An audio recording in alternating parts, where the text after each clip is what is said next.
지난주에 공부한 것을 한번 상기를 해보죠.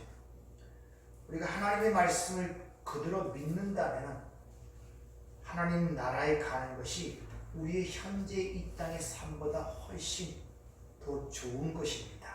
그렇죠? 근데 하나님께서 왜 그렇게 구원해 내시고 우리를 바로 하나님 나라로 데려가지 아니하시고 이 세상에 남겨두시는 이유가 뭐냐는 것이죠. 이런 문제에 대해서 여러분이 명확한 인식과 명확한 알미 있어야 현재 내가 이 땅에서 살아가야 할 이 인생들을 통하여 하나님이 내게 행하고자 하고 주시고자 하는 은혜와 그 축복을 우리가 누릴 수가 있다는 것입니다. 아니면 여전히 예수를 믿기 전과 믿은 후의 삶이 계속 같아요. 그게 그거 같고 별 나아짐이 없는 것을 우리가 알 수 있다는 것입니다. 그래서 지난주에 말씀드린 것처럼 예수님이 자신을 거룩하게 한다는 그 말씀은 잠시 후에 십자가에서 죽는 그 십자가의 사건을 의미한다고 말씀을 드렸습니다. 근데 왜 자신을 그렇게 거룩해 했느냐? 진리로 저들을 거룩하기 위해서는 반드시 그러해야 한다는 것을 말씀을 하신 것을 볼 수 있습니다. 즉 예수님의 이 땅의 삶은 십자가의 삶이라는 것을 하나의 요약을 할 수가 있어요. 근데 그 십자가의 삶은 곧 하나님의 영광이 드러나는 삶이었고 하나님의 영광을 받는 삶이었다고 얘기하고 있습니다. 따라서 우리가 이 땅에 아직도 남겨져야 할 이유는 바로 예수님의 살았던 그런 삶을 살도록 그 삶이 무엇인가를 깨닫게 하심으로 말미암아 하나님의 영광을 받으시기 위해 우리가 이 땅에 남겨졌다는 것입니다. 그것을 로마서 12장 1절은 하나님이 기뻐하시는 거룩한 산 제물로 드려라 그러죠. 그것을 영적 예배라고 또 그렇게 이야기를 합니다. 이게 이 땅에 우리가 지금 남겨진 이유예요. 하나님이 기뻐하시는 거룩한 산 제물로 드리는 삶이 무엇인가를 배우고 이해를 해야 한다는 것이죠. 왜? 그 삶은 우리가 하늘나라에 가서 영원히 지속될 삶이기 때문에 여기서 배워야 된다는 것입니다. 알아야 된다는 거예요. 그래야 그 나라에 들어가 그 영원한 삶 속에서 하나님과 영생 복락을 누릴 수 있기 때문에 이 땅에서 그 삶을 배워야 함을 지금 가르쳐주고 있는 거예요. 그런 관점에서 여러분의 삶에 나타나는 모든 문제를 바라보고 배워야 돼요. 그러니까 여러분이 지금 현재 이 보이는 세상 속에서 지금 코로나19 때문에 많은 고통과 어려움을 당하고 있잖아요. 압박과 어떤 압력을 느끼고 있잖아요. 여러분의 평생 한 50년, 60년 살아오면서 이런 경우는 처음이잖아요. 전체적으로. 그럼 단지 고통만 느낄 것이 아니라 여기서 배워야 된단 말입니다. 즉 뭘 배우게 하시는 거예요. 뭘 가르치고 있단 말입니다. 배움의 과정이란 말입니다. 이 문제를 그렇게 보란 말이에요. 단순히 삶이 힘들고 어렵고 그렇게 느끼지 마시고 배우는 과정이에요. 그래서 성경은 항상 너희들의 이 땅의 삶이 나그네와 외국인의 삶으로 말미암아 우리의 본향이 하늘에 있고 땅에 있지 아니함을 나타내는 증거의 삶이라고 말씀을 드리잖아요. 여러분의 본향이 여기 아니란 말입니다. 그 본향을 행해 가는 도중에 지금 뭘 배우고 있는 거예요. 하나님과 동행을 하면서. 따라서 이 주어지는 상황 속에서 하나님의 메시지와 하나님의 어떤 것들을 우리가 배우면서 가야 되지, 단지 내 삶이 왜 이렇게 고통과 힘들고 어렵다? 거기서 끝나면 안 된단 말이에요. 배워야 돼요. 하나님을 떠난 인생들의 삶이 어떠한지, 그들의 종말이 어떠한지, 인생이 얼마나 허약하고 연약하고 무능력하고 무능한지를 배워야 된단 말입니다. 21세기를 자랑하고 광문명을 자랑하고 화상을 정복하고 금성, 토성, 목성까지 지금 뭐 간다고 해갖고서 난리를 치고 인공심장을 갈아 끼고 대지를 사육해서 인간의 장기를 만들어내요. 이런 엄청난 놀라운 과학적 문명을 자랑하는 이 시대에 한번 터지니까 꼼짝을 못하잖아요. 전 세계가 보들보들 떨지 않습니까? 보들보들. 그 똑똑한 인간들이 보이지 않는 그 바이러스 싸움에서 맥을 못 쳐, 숨을 못 쉬는 거예요. 전 나라가 전 세계가 뭘 배우고 있습니까? 이런 상황들을 통하여. 따라서 이 코로나를 빨리 지나게 해주세요 기도하기 전에 그걸 통해서 뭘 말씀하고 뭘 가르치는 걸 먼저 거기에 먼저 우선순위를 두고 신경을 써야 올바른 영적 성도들의 모습이지, 무조건 힘들고 어려우니까 이걸 지나가게 해주세요. 아무것도 남는 게 없어요. 그러면요. 그리고 하나님이 주시는 모든 것들은 배우고 배움의 과정이 완성이 돼야 그 문제는 사라집니다. 하나님의 백성들에게는. 왜? 어떤 걸 가르치게 주는데 그 위치에 도달하지 못하면, 저울에 달려 그 무게에 당하지 못하면 그것이 계속 반복될 수밖에 없는 거예요. 하나님의 의도가 그렇기 때문에.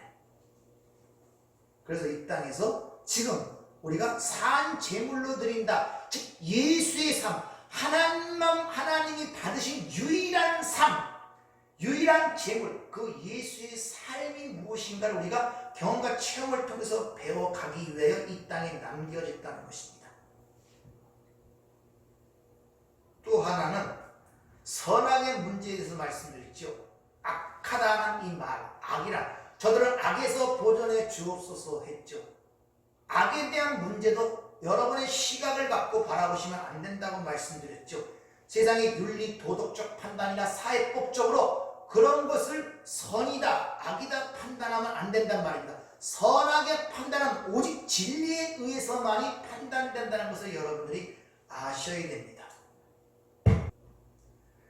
악이라는 것은 그 사람을 살려내야 돼요.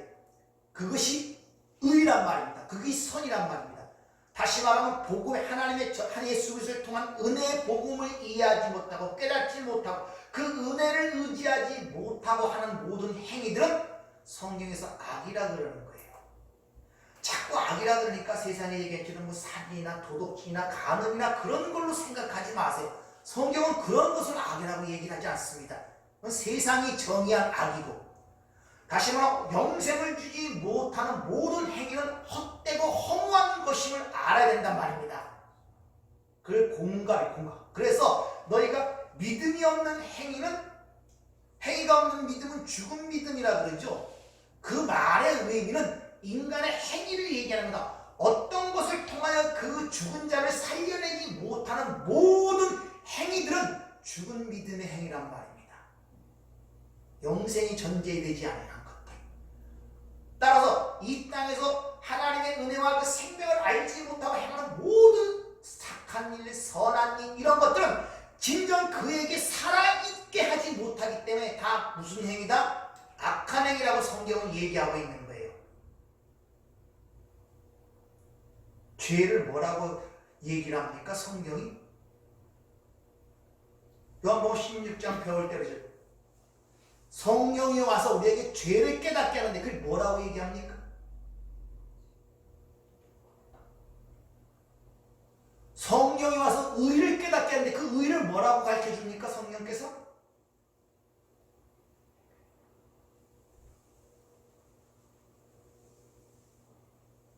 그러니까 자신이 행위를 해도 이게 의로운 행위인지 죄된 행위인지를 분별이 가지 않아요. 다만 생각하는 것이 바리새인들처럼 윤리 도덕적으로 생각해서 살인하지 아니하고 간음하지 아니하고 도둑질하지 아니하면 이것이 의고, 그걸 하면은 그것이 죄다. 이렇게 신앙생활들을 하고 가는 거예요. 여기 율법주의란 말입니다. 아니에요. 성경 분명히 내죠. 죄라는 것은 누굽니까? 나를 믿지 아니함이요. 예수를 믿지 아니함이 죄고, 내가 아버지께로 가는 것이 의라 그러잖아요. 아버지께서 이렇게 봐야지. 그렇지 않으면 계속 세상의 어떤 윤리도덕이나 사회법적으로 기준을 갖고 그렇게 살아가는 것이 내 의이고 착하게 선하게 살아가는 것처럼 스스로를 생각하고 그 길로 가고 있다니까요.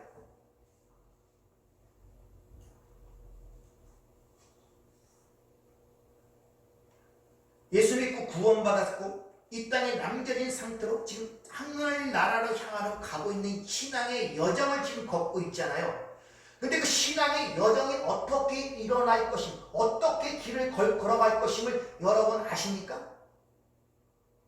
매일매일 내 삶 속에 닥치는 그 문제를 갖고 해결하기 위해서 맨날 부들기면서 어디로 갈까 저리로 갈까 하나님 이리 갈까 저리 갈까 그렇게 가는 것이 신앙생활입니까? 그래서 지난번에 구원의 첫 열매가 누굽니까? 그 예수님의 삶을 보면 우리의 구원의 여정이 어떻게 이루어져 갈 것임을 보여주잖아요. 그럼 여러분이 앞으로 내가 이 천국 가는 길, 이 신앙의 여정이 어떻게 일어날 것임을 그분의 삶을 통해 우리가 보고 이해할 수가 있잖아요.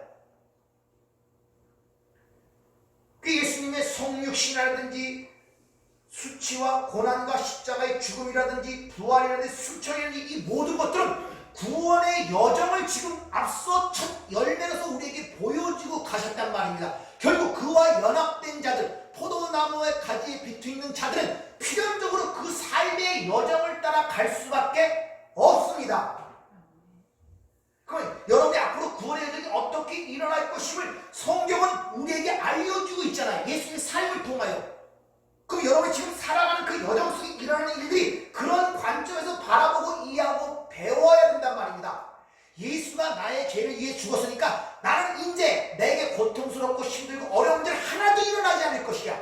편하게 갈 것이야. 세상이 얘기하는 것처럼 평강과 기쁨과 편안한 삶 속에서 고통과 아무것도 없이 살아갈 것이야 라고 생각하는 분들이 너무나 많아요.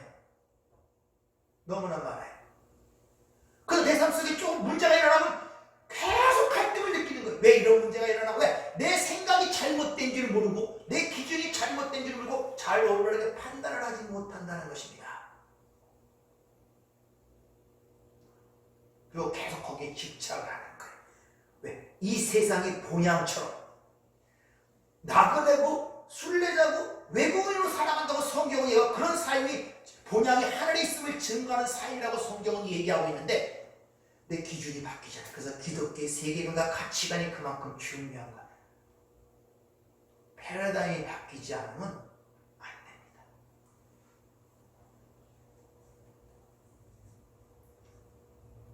그리고 5회는 떨기나무 가운데 모세에게 하나님의 이름을 이야기하는 그 출애굽기 3장의 사건을 통하여 그것이 무엇을 얘기하는가를 여러분이 가르쳐 주셨죠. 여러분 그 말씀만 제대로 이해했으면 엄청난 해방감을 느낍니다. 왜 불타는 떨기나무 가운데서 하나님이 자신의 이름을 얘기했냔 말입니다. 불타는 떨기나무 가운데서. 성경에서 불이라는 것은 항상 심판을 얘기합니다. 물은 구원을 얘기하고. 그것은 그 당시에 그 불타는 고난의 풀무 같은 애굽에서 종살이고 노예하는 것 그들을 상징하는 거예요. 그 불타는 떨기나무. 그러나 그 떨기나무는 타지 아니하여.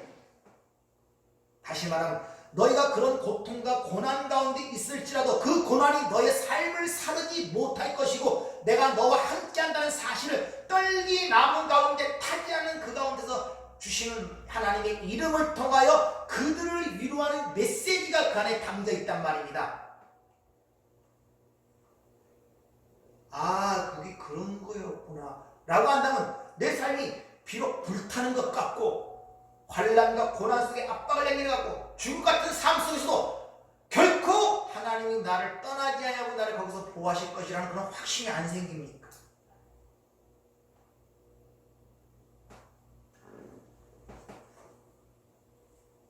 이걸 한번 듣지 말고 제가 올리니까 이해가 안 되면 한 100번씩 읽어보세요. 블로그에 제가 설교문을 그대로 올려놓잖아요. 읽어보세요. 어떤 메시지를 던지고 있는가. 진리를 알 때만이 자유할 수가 있어요. 여러분. 어떤 방법으로도 세상에 자유가 없습니다. 여러분. 어딜 피하겠어요? 미국 가면 거긴 코로나 없습니까? 영국 가실래요? 어떻게 벗어나요? 좀 읽어들 보세요. 그게 내끼 돼야 돼요. 이게 내끼 돼야, 이해가 돼야, 깨달아져야 거기서 자유로울 수가 있단 말입니다. 그래서 그 떨기나무 가운데 말씀하신 그 이름을 통하여, 하나님의 이름은 곧 우리의 구원과 거기에 모든 것이 함이 되어 있다고 했죠. 여호와 스스로 있는 자. 그래서 그 이후부터 이스라엘 백성들에게 항상 하나님의 자신의 어떤 것을 계시하실 때 주신 이름 여호와 이레, 여호와 니시, 여호와 라파, 여호와 치드누케, 여호와 라, 여호와 삼마, 여호와 샬롬. 왜? 그 이름이 우리의 피난처고 우리가 안식할 수 있는 유일한 곳이기 때문에. 오늘은 이 멸망의 자식에 대해서 한번 생각들을 해보도록 하겠습니다. 오늘 주님 말씀에 의하면 하나님께서 자신에게 주신 자들을 구원하시고 그리고 멸망의 자식들을 거기서 제해버리신다는 그 말씀을 하시면서 이런 내용은 이미 성경에 기록된 것을 응하게 함이니다 이렇게 기도를 하십니다. 다시 가룟 유다가 예수를 파는 이런 사건들은 이미 성경에 미리 예정이 되어 있었다는 거예요. 우발적으로 일어난 사건이 아니라 이미 성경에 예언된 사건이고 예정된 사건이라고 주님 말씀하고 있습니다. 시편 41편 9절을 보면 내가 신뢰하여 내 떡 나눠 먹던 나의 가까운 친구도 나를 대적하여 내 발꿈치를 들었나이다. 내게 발꿈치 하면 생각나는 구절 없습니까? 창세기 3장 15절 여인의 후손이 내 머리를 상하게 할 것이요 너는 그 여인의 후손의 발꿈치를 상하게 할 것이다. 발꿈치는 항상 사탄과 관계가 되는 거예요. 그래서 야곱의 이름이 뭡니까? 발꿈치예요. 에서 자기 형의 발꿈치를 잡고 나온 자. 그러니까 이미 성경에 가룟 유다가 예수를 부인하고 예수를 팔 것임이 이미 예정이 되어 있었다는 것을 우리에게 보여줍니다. 자, 이런 문제에 대해서 많은 논란과 의문이 드는 것이 바로 이 예정이라는 문제예요. 자, 유다는 이미 태어날 때부터 멸망의 자식으로 예정되어 태어났다는 거예요. 그러면 그렇게 하나님이 태어나게 하시고 유다를 지옥 보내면 되겠습니까? 라는 질문이 들 수밖에 없죠. 여러분 그런 의문 안 듣습니까? 우리가 하나님에 의하여 창세되어 이미 예정됐다면 내가 할 일이 아무것도 없네. 그러면 어차피 내 뜻대로 하나님 뜻대로 이끌어갈 것이니까 이런 숙명론적 그런 숙명론에 빠질 위험성이 다분히 있습니다. 성경이 말하는 예정이라는 의미를 잘 이해하지 못하면 그렇다는 것입니다. 예정이라는 이 단어가 프리호리조라는 단어가 쓰입니다. 호리조 테두리를 정하다, 경계를 정하다 뜻이에요. 그러니까 그 앞에 전치사 프로가 붙어서 미리 경계를 정하다, 울타리를 정하다. 호리조, 이 호라이존이라는 말 들어보세요. 영어가 여기서 파생이 됐습니다. 호라이존, 지평선, 수평선, 그것이 호라이존 아닙니까? 하늘과 땅이 맞닿는 곳을 지평선이라고 해요. 경계지죠. 그리고 바다와 하늘이 맞닿는 수평선, 경계지를 그걸 호라이존이라고 해요. 그 예정이란 말입니다. 그것이. 그래서 시편 104편 9절을 보면은 주께서 물의 경계를 정하여 넘치지 못하게 하시매 다시 돌아와 땅을 덮지 못하게 하셨나이다. 바닷물이 땅을 침범하지 못하는 것도 어느 한계까지는 오게 하는 것도 하나님이 경계를 정하셨기 때문에 그렇다는 거예요. 그러니까 바닷물이 이 땅을 침범하지 못하는 것도 하나님이 경계를 정하셨기 때문에 그런 것이지 다른 이유가 없습니다. 물론 뭐 이상 기상이변이나 어떤 지진이 일어나면 땅을 침몰할 수 있어도 하여튼 하나님이 그렇게 정하셨기 때문에 바닷물이 땅을 침범하지 못한다고 얘기하고 있다는 것입니다. 자, 성경은 하나님께서 모든 걸 계획하시고 모든 걸 그것을 이뤄가시며 모든 것을 반드시 성취한다는 것이 성경의 일관된 주장입니다. 그렇죠? 그러면 그런 관점에서 우리의 인생을 돌아본다면 우리는 그러면 꼭두가시에 불과한가? 이런 마음들이 안 듭니까? 개인적으로 질문하면 여러분 집사님들은 이 땅에 태어나갖고 지금 여기까지 살아온 모든 인생들이 하나님의 예정 가운데 이미 작정된 가운데 여기까지 살아왔다고 얘기하면 내가 그럼 꼭두가시 인생을 살아왔나? 이런 생각이 안 드냐 말이에요. 그래서 이 예정론은 기독교 교리 중에 많은 오해가 되는 부분이기도 하고 안 믿는 자들이 가장 반발하는 이 교리가 이 예정론입니다. 왜? 인간의 자존심을 가장 상하게 만들어요. 왜? 인간은 꼭두각시에 불과하기 때문에 그들이 이해하는 예정에 의해서는 아무런 의지가 없어요. 자, 성경이 처음부터 끝까지 얘기하는 하나님의 창조를 계획하시고 그걸 이뤄가시며 완성시키는 그런 관점에서는 숙명론적 예정이 맞습니다. 우리는 그 하나님의 방향을 절대 바꿀 수가 없습니다. 그건 맞는 얘기예요. 그러나 성경에서 예정이라는 말을 사용할 때 그것이 어떤 의미로 사용하고 어떤 것을 우리에게 잘 가르치는가를 이해해야 돼요. 성경은 그런 숙명론적, 운명론적 의미에서 예정을 가리키고 있지 아니하다는 것을 잘 이해하셔야 됩니다. 한번 보겠습니다. 에베소 1장 4절부터 6절까지 말씀 한번 잘 들어보세요. 왜 예정을 하시는 그런 말씀을 사용하시는가? 곧 창세전에 그리스도 안에서 우리를 택하사 우리로 사랑 안에서 그 앞에 거룩하고 흠이 없게 하시려고 그 기쁘신 뜻대로 우리를 예정하사 예수 그리스도로 말미암아 자기의 아들들이 되게 하셨으니 이는 그가 사랑하시는 자 안에서 우리에게 거저 주시는 바 그의 은혜의 영광을 찬송하게 하려는 것이라. 자, 여기서 창세전에 우리를 예정하시고 선택하신 이유를 에베소 2장 6절은 뭐라고 얘기하냐? 하나님이 우리에게 거저 주시는 바 그 은혜의 영광을 찬송하기 위해서 예정하시고 선택하셨다는 거예요. 우리를 예정하고 선택하신 이유가 뭐라고요? 다시 말하면 하나님이 우리에게 주시는 그 은혜의 깊이와 넓이를 너희들로 알게 하기 위해서 예정이라는 단어를 사용하신 거예요. 너희 운명이 꼭두각시라는 걸 가리키기 위해서 예정을 하는 말을 사용하시는 것이 아니라 우리에게 값없이 주시는 그 은혜가 얼마나 크고 넓은지를 너희들로 알게 하기 위해서 예정하셨다는 것입니다.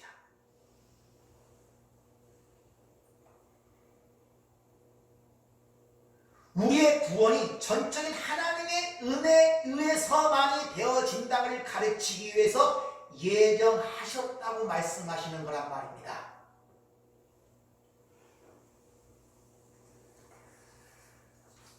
우리는 하나님과 그 구속의 은혜를 나눌 수 있는 자리에 있지 않습니다.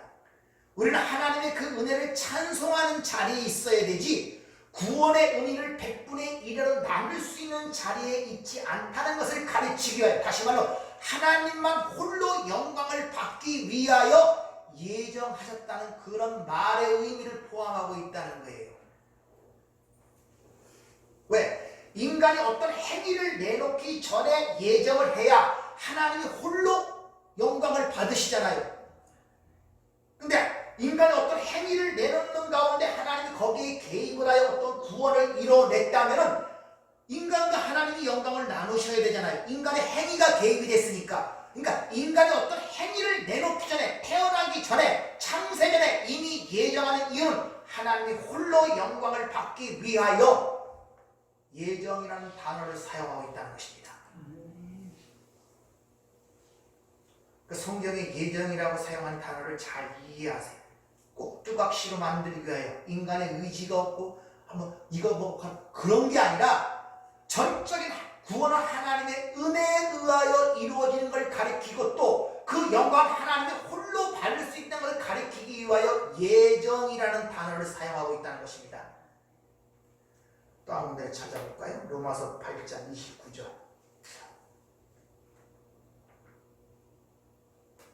하나님이 미리 아신 자들을 또한 그 아들의 형상을 본받게 하기 위하여 미리 정하셨으니 이는 그로 많은 형제 중에서 맏아들이 되게 하려 하심이니라.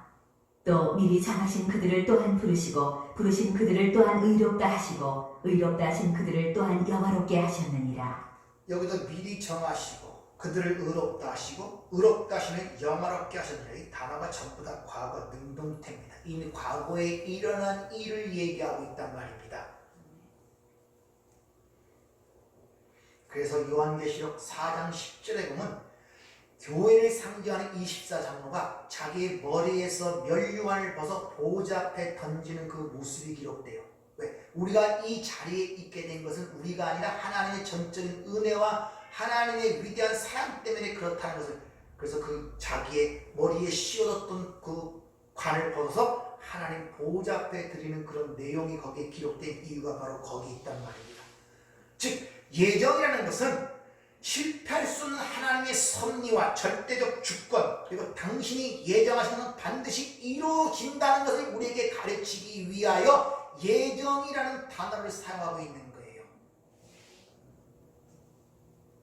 실패할 수 없는 하나님의, 따라서 예정이라는 단어 속에 함의하고 있는 것은 인간의 어떤 공로나 업적이나 수고나 재능이나 기능이나 지혜가 아무런 소용이 없다는 것을 가리키기 위하여 예정이라는 단어를 사용하고 있는 거예요. 쉬운 말로 얘기하면 너희는 나를 떠나서 흙에 불과하다는 걸 가리키기 위하여 예정이라는 단어를 사용하고 있단 말입니다.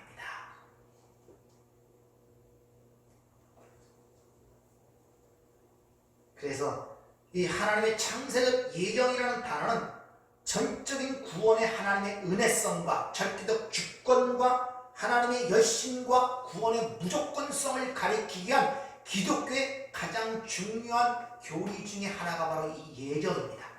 그래서 여기에 대해서 반론들이 많고 많은 오해들이 있는 이유가 바로 거기 있단 말입니다. 또 하나, 이 세상을 보면서 그건 하나님이 그런 예정 가운데 모든 일이 일어나고 이루어지고 있다면 그건 우리가 흔히 말하는 죄와 악도 하나님이 그럼 만들어내신 것인가? 라고 이야기할 수가, 의문을 가질 수가 있잖아요.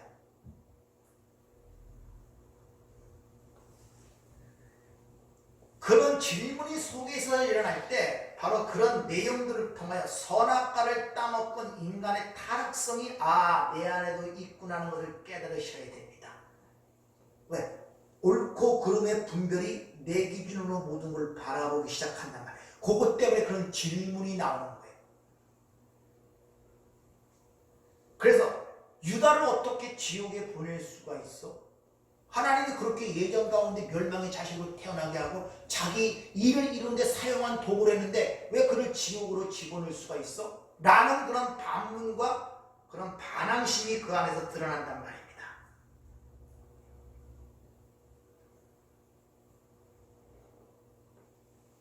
여러분 지금 여러분이 살고 있는 삶, 지금 내가 가는 그 여정, 지금 현재 일하는 그 여정을 그대로 걸어가고 싶습니까? 지금 안 그렇죠? 자꾸 비껴나고 싶죠. 어떤 그 비껴나는 기준과 판단이 뭡니까? 이 땅에서 정의하고 이 땅에서 기준으로 세워놓은 삶으로 자꾸 가고 싶잖아요.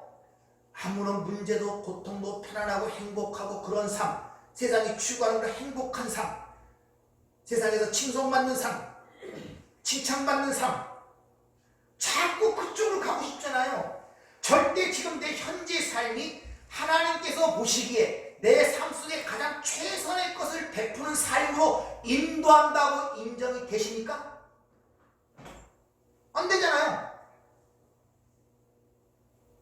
왜 그렇습니까? 내 기준과 하나님이 따르는 게 절대 하나님 자기 백성들을 동행하시면서 인도하신다고 그러는데 그럼 거기 하나님의 의중과 뜻이 있잖아요. 그 뜻과 내 뜻과 다른 거예요, 지금요. 그리고 계속 내 뜻 쪽으로 옮겨지기를 원하고 있단 말입니다. 그리고 그 뜻이 안 맞을 때 그것을 어떻게 보느냐? 바로 숙명론적으로 보아갖고 하나님에 대한 원망과 불평이 속에서 일어나게 되는 것입니다. 우리가 뭐 꼭두각시인가? 이런 식으로.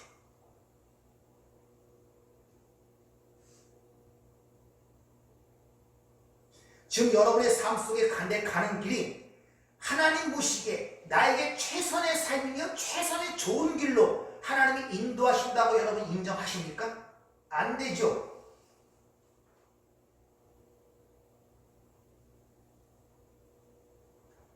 거기서도 문제가 발생되는 거예요. 이걸 인정하기가 힘들죠. 끊임없이 내가 주인이기 때문에 그래. 인정이 돼. 나는 무익한 종이라는 고백이 나올 수가 없어요. 그래서 왜 악도 만들어 놓고 죄도 만들어 놓고 그런 문제를 만들어 놨느냐? 그럼 하나님이 그런 거 쓰면 왜 그런 고통을 만들어 놨느냐 이 말이죠. 자 생각을 잘 해보세요. 머리를 잘 딴 거 다 생각을 좀 이렇게 물어보겠습니다. 여러분 하나님의 백성들이 맞죠? 그럼 여러분 이 땅에 왜 태어나셨습니까? 하나님이 왜 이 땅에 보내셨습니까? 좀 더 쉽게 얘기해볼까요? 하나님이 그 아들의 영광의 보좌에 있는 그 아들을 왜 죄 많은 이 율법 아래 죄 아래 있는 세상으로 죄 있는 육신을 올리고 이 땅에 보내셨습니까? 이 땅에서 행복하게 살라고요? 칭찬받고 살라고요? 육신적으로 즐겁게 살라고요? 그럼 아버지께서 나를 보내신 것 같이 나도 너희를 세상에 보냈다 그러죠. 똑같이. 그럼 여러분은 왜 하나님의 백성들이 이미 창세전에 완성됐는데 왜 이 땅에 보내셨습니까? 죄인으로서 죄 많은 세상에 행복하게 살라고요?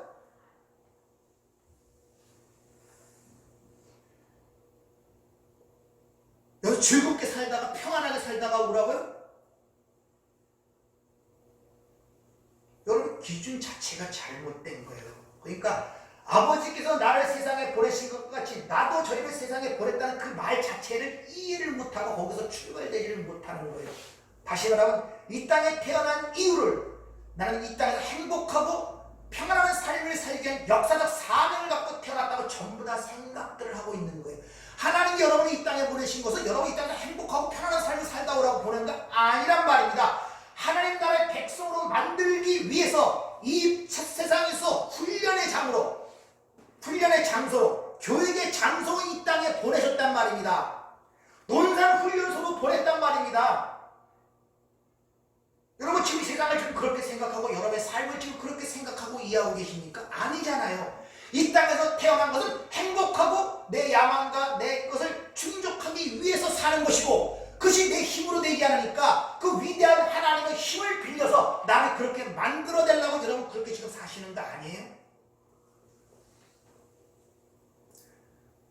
여러분 이 땅에 태어난 것이 역사적 사명을 갖고 태어나는데 어떤 역사적 사명? 행복하기 위해서는 여러분 아니에요. 여러분 이 땅의 환난을 통하여 너희가 나를 떠나서는 흑의 불가담을 깨닫도록 이 땅에 보내셨단 말입니다. 고난의 불로서도 던졌단 말입니다.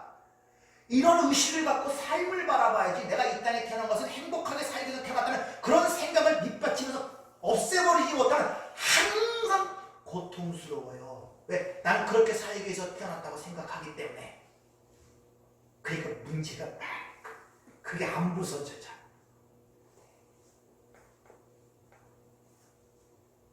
그러니까 가르치기 위해서 주어진 것들에 집착을 하게 돼요. 그게 영원한 것처럼 내 이 땅의 삶의 목적이 그거인 것처럼 꽉 묶여있는 그걸 필라케 감옥이라 하는 거예요.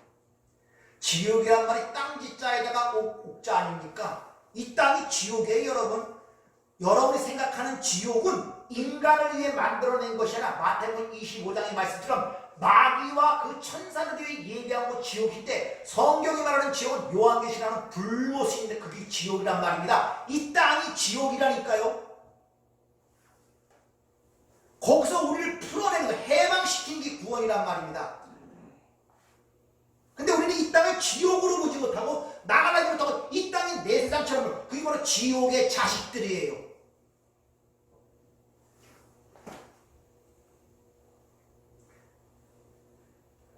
따라서 조금 전에 말했어요. 이 세계관과 가치관이 변하지 않으면 안 돼요. 그러니까 여러분 삶의 모든 문제가 고통스러운 거예요. 왜? 배우는 과정으로 보지 않고 이것이 삶의 목적으로 가버리기 때문에 이 땅에서 어떻게 행복하게 살려는 그 기본 밑바탕을 벗어 그 틀을 깨지 못하기 때문에 내가 그것을 위해 태어난 것처럼 느끼기 때문에. 아니 예수님이 우리 주님이잖아요. 주님 가신 길을 걸어간다 하면서 어떻게 주님이 그런 삶 사셨습니까?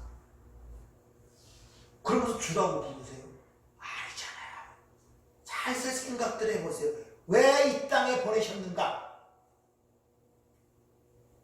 예수님을 왜 이 땅에 보내셨는가? 똑같이 우리를 왜 이 땅에 보내셨는가? 이 죄 많은 육신을 입고 죄 많은 세상 속에 율법 아래 보내셔서 죄인으로 탄생되게 한 이유가 뭡니까? 이 땅에서 행복하게 살고 올라 아니란 말입니다, 여러분. 그게 안 깨지면 안 돼요, 여러분들. 그러니까 모든 문제가 하나님이 가르치는 어떤 메시지로 듣는 것이 아니라 모든 게 고통이고 모든 게 어려움이에요. 그래서 사람들이 그것들이 이해가 되지 않으니까 성경 구조도 왜곡을 시키는 거야. 오른손이 한 것을 왼손이 모르게 하라. 그래서 마치 이것을 구제할 때 난 모르게 살짝 해라. 이런 식으로 많이 해요. 거기서 오른손, 손이란 말 없습니다. 그냥 오른쪽 덱시오스, 왼쪽이에요. 오른쪽이 하는 것은 왼쪽이 모른단 말이에요. 하늘의 것은 땅의 것을 알지 못, 땅의 것은 하늘의 것을 알지 못한단 말이에요. 그래서 육에 속한 사람은 영의 일을 받지 못하고 깨닫지도 보지도 알지 못한다고 하는 것입니다.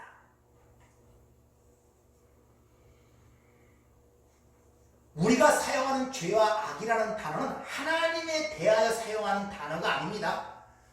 하나님과 반대되는 모든 사고방식과 행동 양식들을 다 그걸 악이라 그러고 죄라 그래요. 아시겠습니까? 하나님과 반대되는 것, 모든 사고와 모든 행동 방식들이 다 그것이 악이고 죄란 말입니다.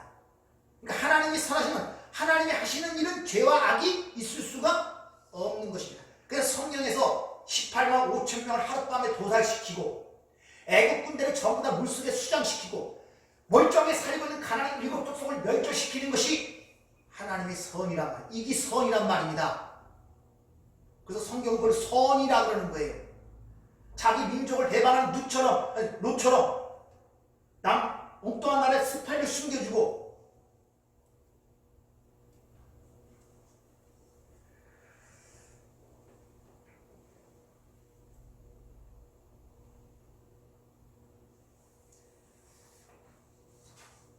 따라서 우리가 이런저런 알지를 못하는 것이 고백하는 게 낫지, 우리 인간들이 결정해낸 어떤 윤리 도덕적 잣대로 하나님이 왜 그러실 수가 있어?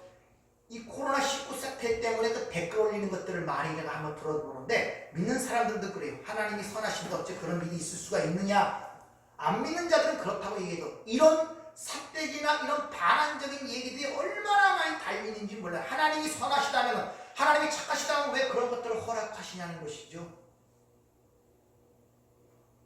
그러면서 또 니들이 믿는 자면 니들부터 하늘나라에 가라고 이런 건 엄청나게 얘기했는데, 따라서 영원한 시간 속에서는 하나님 나라를 본영으로 사는 성도들은 쉽사리 이 세상이 생각하는 윤리나 도덕적이나 사회 법적 그 잣대로 저 사람이 나쁜 사람, 이 사람이 좋은 사람 하시면 안 된단 말이에요.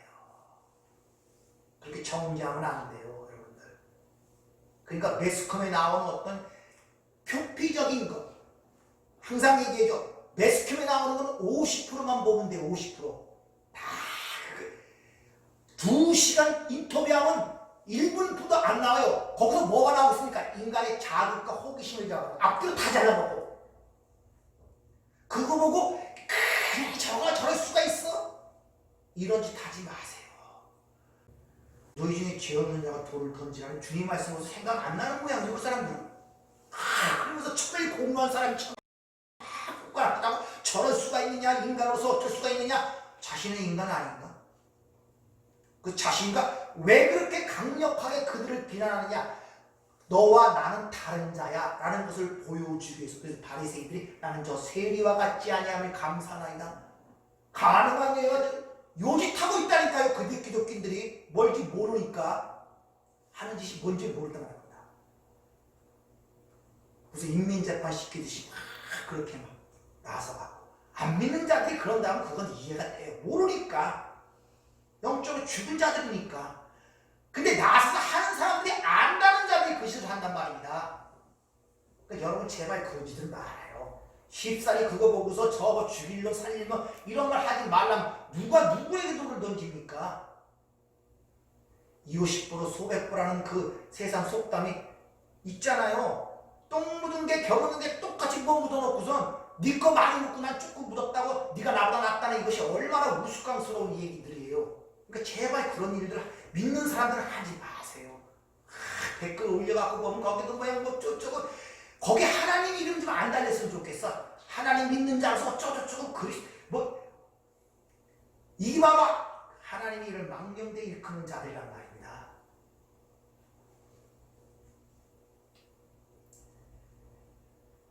성경은 다 죽은 흙들이게 인간은 다 죽은 흙이란 말이에요. 기원이 거기 하나님의 영원한 생명의 그 아들과 연합시켜 하나님의 영원한 나라의 백성으로 만들어내는 것이 구원 아닙니까?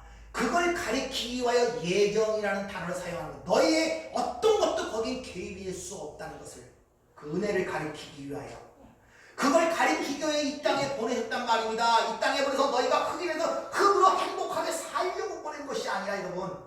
그러니까 여러분의 관점이 어떤가 행복하고 삶이 편안한 삶을 사는데 관점을 가질 것이라. 그래서 위의 것을 찾고 위의 것을 생각하라 그러잖아요. 오늘 내가 이 땅에 보내서 하나님이 이 땅에 남겨두신 나에게 행하고자 하고 가르치고자 하고 배우고자 하고 알리고자 하는 하나님의 뜻이 무엇인가를 배우고자 하는 열심이 있어야 되잖아요. 그런 관점으로 모든 문제를 바라보고 생각하고 고민하고 갈등을 느껴야 하나님의 말씀이 들어올 때마다 내 이성이 깨지고 가치관이 변하고 세간이 변하면서 올바르게 보고 이해할 수 있고 내가 낮아질 수가 있는 것입니다. 아니면 계속 바리새인이 된단 말입니다. 남이나 정지하고 나는 저보다 나은 사람이야. 다시 한번 얘기하지만 인간적 속담 있죠. 10길 물속을 알아도 한 길 뭐를 모른다? 네? 자기를 몰라요. 남을 판단하기 전에 그것 통해 내 자신을 보란 말입니다. 내가 저 사람에 대해서 왜 이렇게 화가 나지? 이런 생각 안 해보세요? 그전에는 그냥 겁도 없이 막 얘기를 했습니다. 저도 그런 문제를 보면 그럴 수가 있어. 목사가 그럴 수가 있어. 저럴 수가 있어.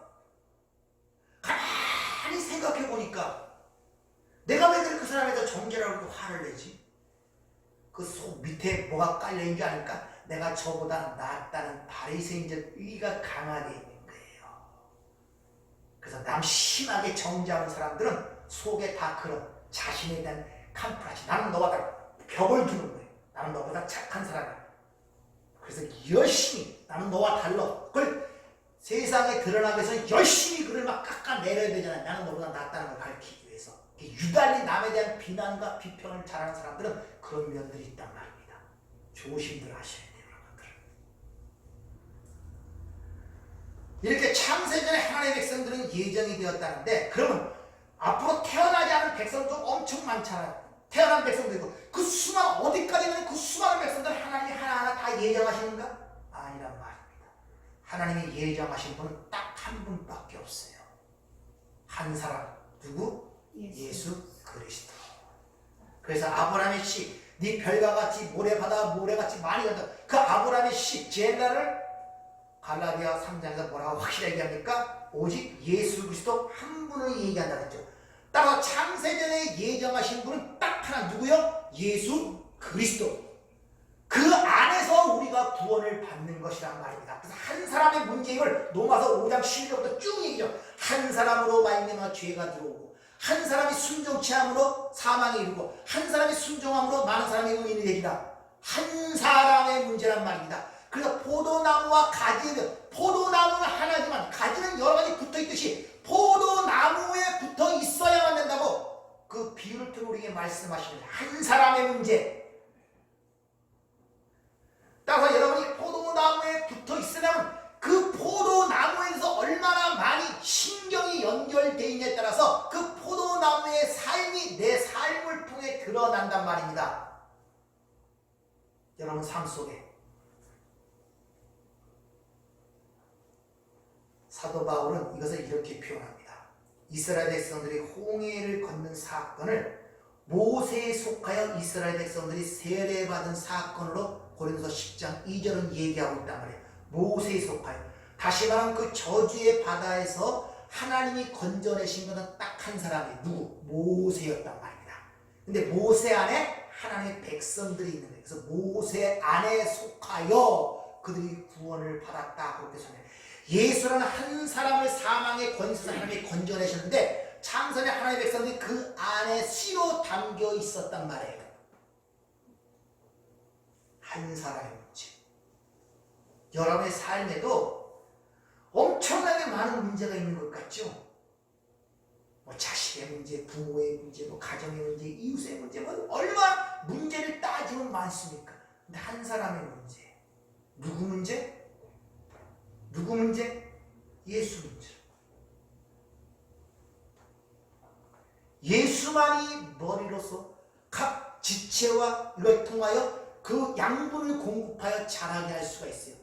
가정에도 예수가 머리 되지 아니하면 그 가정이 결코 화목할 수가 없습니다. 왜? 그를 통하여 양분을 얻어 자라기 때문에. 예수의 문제. 뭐 이 문제 저 문제 자꾸 뭐 여러분 세상적으로 생각하지 마세요. 예수. 그래서 제일 급한 게 뭐냐? 가족구원이란 말입니다. 그거에는 방법이 없어요. 아무리 이리 뛰고 저리 뛰어도 안 됩니다. 그래서 끊임없이 기도할 제목 중에 죽을 때까지 기도할 제목 중에 하나가 뭐냐? 바로 혈육으로 연결된 가족의 구원이에요. 왜? 그 가족은 연결되어 있기 때문에 이 땅에서 한 사람만 잘못해도 그 여파 전 가족에 미칠 수밖에 없기 때문에 그래요. 아무리 내가 모르는 척하고 아무리 딴 사람 전에도 혈육이라는 것이 그렇게 됩니까? 안 돼요. 그래서 한 사람만 아파도 그 여파가 나는 괜찮아지만 그게 번지게 돼 있어요. 그래서 예수로 연결이 돼야 돼요. 가족 구원에서 기도하셔야 돼요. 그것보다 급한 거 없습니다. 여러분들. 따라서 지지난주인가 셋째 주인가 그때 얘기했죠. 이 하나됨에서 말씀드렸죠. 연합. 각 개별적이고 독립적인데 근데 하나예요. 이 삼일체를 내가 설명하면서도 그 말씀을 드린 것 같은데 근데 그 완전한 연합은 이 역사와 이 공간 속에, 이 역사 속에서는 절대 이루어질 수가 영원한 세계에서만 된 거란 말입니다. 따라서 창세전 영원한 묵시의 세계에서 그 예수와 하나님의 백성들이 하나가 되어 있던 거예요. 그게 이 땅에서 그게 씨가 떨어지는 것입니다. 다.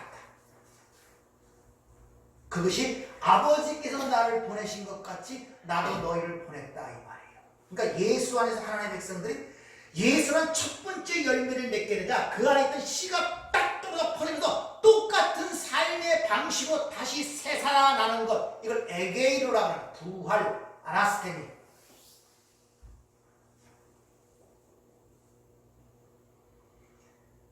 이렇게 예수 한 분만을 강조하는 이유도 바로 아까 얘기한 예정이라는 단어를 통해서 우리에게 주고자 하는 메시지란 말입니다.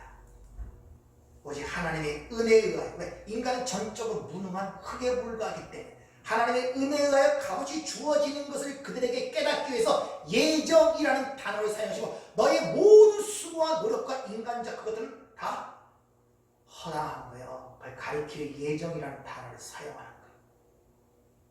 그러니까 여러분들은 좀 삶을 통하여 그걸 깨달아 가고 계셔야 돼요. 그러면 예정이라는 단어를 제대로 이해하는 거예요.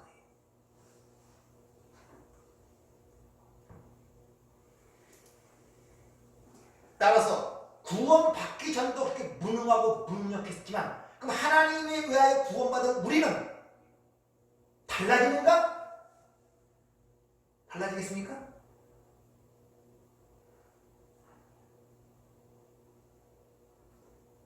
구원받기 전이나 구원받은 후나 우리는 여전히 무능력하고 불가능한 자라는 사실입니다. 따라서 구원받은 이후에 내가 그 하나님의 은혜를 갖고자 해서 열심을 부리는 것이 올바른 신앙생활이 아니라 두 손 들고 천부여 의지없소서 주의 뜻대로 하옵소서 자기 부인으로 나가는 것이 올바른 신앙생활이지 내가 그 큰 은혜를 입었으니까 이제 내가 하나님을 위해서 열심히 그 은혜에 보답하는 길을 가고자 하는 세상적 은혜로 생각하는 올바른 신앙생활에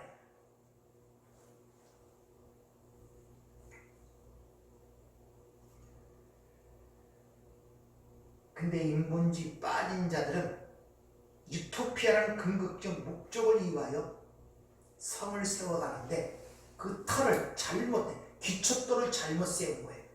예수라는 터 위에 세운 것 외에는 다 불타서 없어진다고 고린도서 3장 10절 이후에 얘기를 하죠. 모퉁이돌을 잘못 사용한 거예요. 왜? 세상의 가치 평가나 기준으로는 모퉁이돌로 사용할 만한 돌이 못 돼요. 예수는 흠말 만한 것도 풍채도 세상에 말하는 스펙이 하나도 없어요. 그러니까 건축자들이 그 돌을 버린 거예요. 우리도 역시 그러고 있지 아니하는가를 보셔야 된단 말입니다. 여러분의 삶의 토대, 기초돌을 세우는데 그 예수 그리스도를 토대로 하여 세우는가를 잘 보셔야 된단 말입니다. 여러분 자꾸 가정의 기초를 세우는데 자식의 출세나 자식의 스펙이나 어떤 재물이나 명예나 그런 걸로 자꾸 이 가정의 기초돌을 세우려고 그러니까 그게 안 된단 말입니다. 여러분들.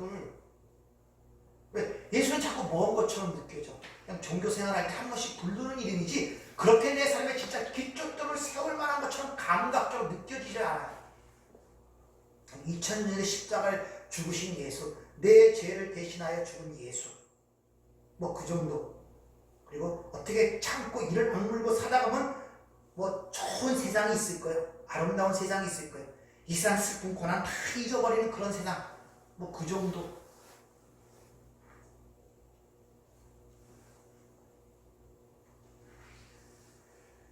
인간의 사고의 중심은 언제나 인간의 존엄성, 인간의 행복, 인간의 유토피아, 얼마나 듣기 좋은 얘기입니까 세상에서. 그걸 지금 인간의 존엄성. 그러나 지난주에 말씀드린 것처럼 인간은 강한 자, 마귀의 소유물에 불과하다고 주님은 말씀하시죠. 편안한 소유물, 세간살이란 말입니다. 이런 것들이 드러나듯이 최근에 유다복음이라는 말 들어봤습니까? 유다복음. 미술재단과 내셔널 지오그래픽의 공동 제작에 유다복음이라는 것이 개발돼서 거기 나왔어요. 근데 그 유다의 복음에 보면은 유다가 예수님의 수제자였습니다. 그 예수님의 특별한 사명을 받아갖고 예수님이 바로 그 죄된 육신을 벗고 나야 영원한 세계로 환송할 수가 있는데 그 일을 돕기 위하여 악역을 자처한 자로서 유다는 비난받아야 할 자가 아니라 영웅이라는 거예요. 다빈치 코드라는 영화도 나왔죠. 도마복음이라는 것도 있었고 그런 것들이 계속 요새 나오지 않습니까? 인본주의, 즉 영지주의와 인본주의의 극치를 이루는 것이 그런 거란 말입니다.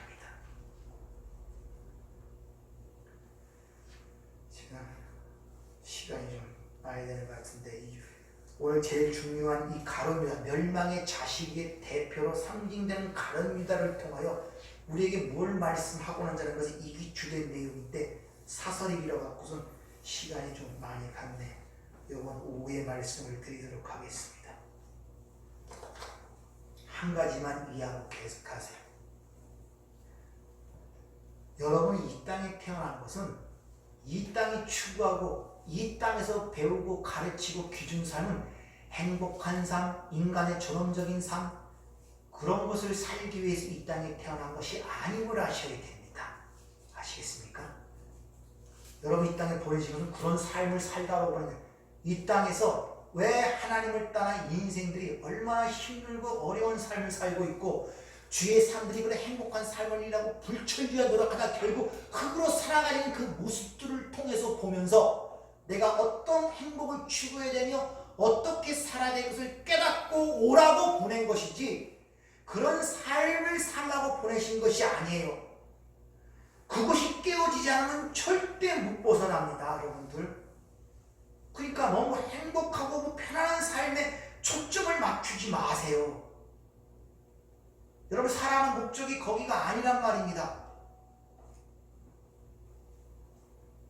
그리고 흔히 예정이라는 말은 꼭두가시처럼 어떤 운명과 숙명으로 살아갈 수밖에 없는 존재로 보내졌다는 말이 아니라 그러니까 네가 어떻게 하든지 하나님은 하나님의 뜻대로 넌 이미 예정돼 있어. 오늘 아침에 무슨 밥을 먹을 거고 조금 있으면 무슨 옷을 입을 거고 누구를 만날 것이고 어떤 일에 그요 이런 숙명론적 예정론을 얘기하는 것이 아니라 하나님의 전적인 그 은혜의 깊이와 넓이를 가리키기 위한 것이고 그 하나님의 구원에는 너희 것에 인간의 것이 하나도 가입될 수 없는 걸 가리키기 위한 것으로 예정이라는 단어를 사용하고 있다는 것입니다.